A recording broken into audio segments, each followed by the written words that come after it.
এই অঙ্কটা বের করতে বলতেছে 1/sec² + 1/cosec² সমান 1। গতদিন ক্লাস দিচ্ছিলাম হলো সূত্রের। তো সূত্রের ক্লাস যদি কেউ না দেখো অবশ্যই সূত্রের ক্লাসটা দেখতে হবে। প্রথমে সূত্র মুখস্থ করতে হবে এবং সূত্রটা বুঝতে হবে, খুব বেশি কষ্ট হবে না। দেখো 1/sec², ত্রিকোণমিতির অঙ্ক আসলে সহজ। কিভাবে সহজ? 1/sec², আমি সূত্র লিখছিলাম 1/sec, আমি সূত্র লিখছিলাম কি 1/sec সমান কি, আমি বলছিলাম কি জোড়া মনে রাখতে। সেকের সাথে কোন জোড়া? কজের জোড়া।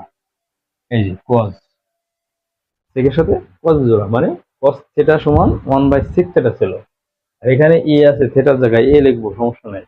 তো 1/sec² ছিল, এখানে কজ স্কোয়ার এ লিখে দিলে আমাদের অঙ্ক এতটুকু কমপ্লিট। এবার ঠিক 1/sec² এই জায়গায় আছে কি, এবার দেখো 1/cosec², 1/cosec² সমান কি ছিল? কোসেকের সাথে সাইন ছিল, সাইন, সাইন এটা স্কোয়ার আছে, স্কোয়ার দিয়ে দাও। এই আমাদের হয়ে গেল, 2 লাইন অঙ্ক শেষ। দেখো এই এরপরে আমি লাস্টের দিকে সূত্রে লিখছিলাম যে sin² + cos² সমান 1।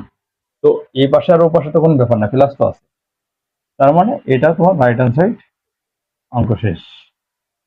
এই এই অঙ্কটার আরো একটা সূত্র ছিল, হ্যাঁ, সেটা হলো sec² আর একটা সূত্র ছিল, সেটা হলো বর্গের সূত্র। সেটা কি? sec² সমান 1 + tan², এটা দিয়ে করলেও অঙ্ক হবে।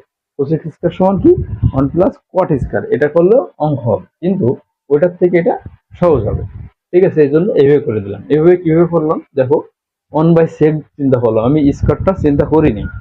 স্কোয়ারটা চিন্তা না করে কি করি, 1/sec² না চিন্তা করে আমি করলাম কি 1/sec, 1/sec সমান cos। তাহলে এখানে একটা স্কোয়ার ছিল, এখানে একটা স্কোয়ার দিয়ে দিলাম, জাস্ট এই 1/cosec চিন্তা করেছি, 1/cosec² না, 1/cosec সমান সাইন, স্কোয়ার আছে, স্কোয়ার দিয়ে দিলাম। এই আমাদের হয়ে গেল। তারপরে সাইন আর কজের একটা সূত্র আছে, sin² + cos² সমান 1, সেটা বসালাম, রাইট হ্যান্ড সাইড